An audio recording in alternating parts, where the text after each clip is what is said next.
नमस्कार। कुछ कहानियां हमारी ज़िंदगी को बदल देती हैं और ऐसी कई कहानियां हैं रतन टाटा के बारे में। रतन टाटा से जुड़ी हुई एक बहुत इंटरेस्टिंग कहानी आज हम आपको सुनाने जा रहे हैं। आपको याद होगा, अगर आप बचपन में आप गाड़ियों के शौकीन रहे हों या गाड़ियों के बारे में अगर आपने थोड़ी बहुत भी जानकारी रखी हो, तो एक दौर था जब टाटा सूमो का बोलबाला था। टाटा सूमो ये 10 सीटर कार थी जो बहुत प्रचलित हुई थी पूरे हिंदुस्तान में और ख़ास तौर पर गांव में। हमने शहरों में भी देखा कि टाटा सूमो ही एक दौर में चला करती थी सड़कों पर, लेकिन आज टाटा सूमो सड़क से गायब है।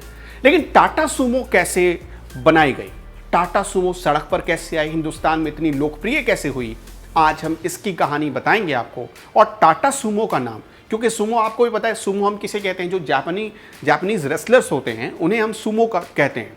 तो क्या उन सूमो के नाम पर रखा गया या इसके पीछे कोई और कहानी है? बहुत ध्यान से और बहुत आराम से इस पूरी स्टोरी को देखिएगा।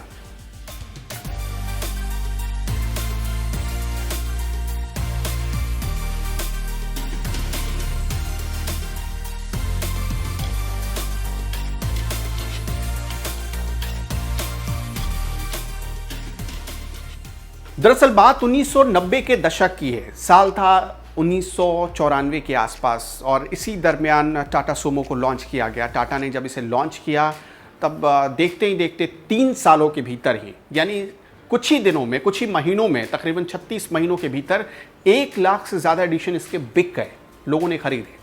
आज की तारीख में किसी भी व्हीकल या कोई भी मॉडल को 1 लाख बेचने में, 1 लाख तक के आंकड़े तक बेचने में बहुत टाइम लग जाता है, बहुत दिन लग जाते हैं। लेकिन टाटा सूमो ने इतनी लोकप्रियता हासिल की कि फ़ौरन 3 साल में ही 1 लाख से ज़्यादा इसकी कारें बिक गई थी। तो टाटा सूमो का नाम क्यों रखा, रतन टाटा ने टाटा सूमो का नाम क्यों चुना, आप वो समझिए। दरअसल टाटा मोटर्स के पूर्व एमडी हुआ करते थे, उनका नाम था सुमंत मुलगांवकर। सुमंत मुलगांवकर, इसी नाम में इस कहानी का राज छिपा हुआ है।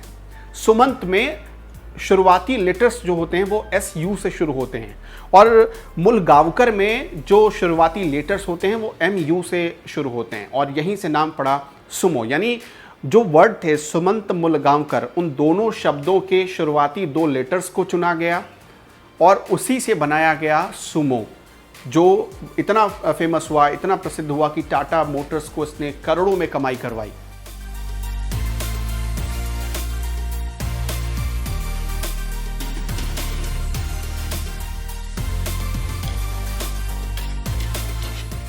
एक दौर था, हालांकि धीरे धीरे अब ये तकरीबन साल 2003 आते आते इसे पूरी तरह से टाटा मोटर्स ने वापस ले लिया था।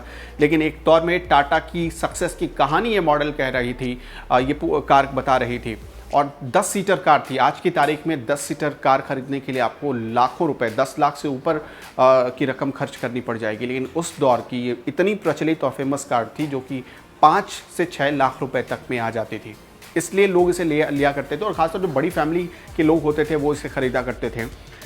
राजशाही सवारी मानी जाती थी एक दौर में टाटा सूमो और रतन टाटा के नाम के साथ जो इसकी पहचान जुड़ी तो कामयाबी भी इसके साथ जुड़ती चली गई और यही वजह रही कि सिर्फ 36 महीनों में ही टाटा मोटर्स को लगा कि अब इस मॉडल को वापस ले लेना चाहिए, क्योंकि लोग उसकी ही डिमांड कर रहे थे, बाकी मॉडल की चमक फीकी पड़ गई थी।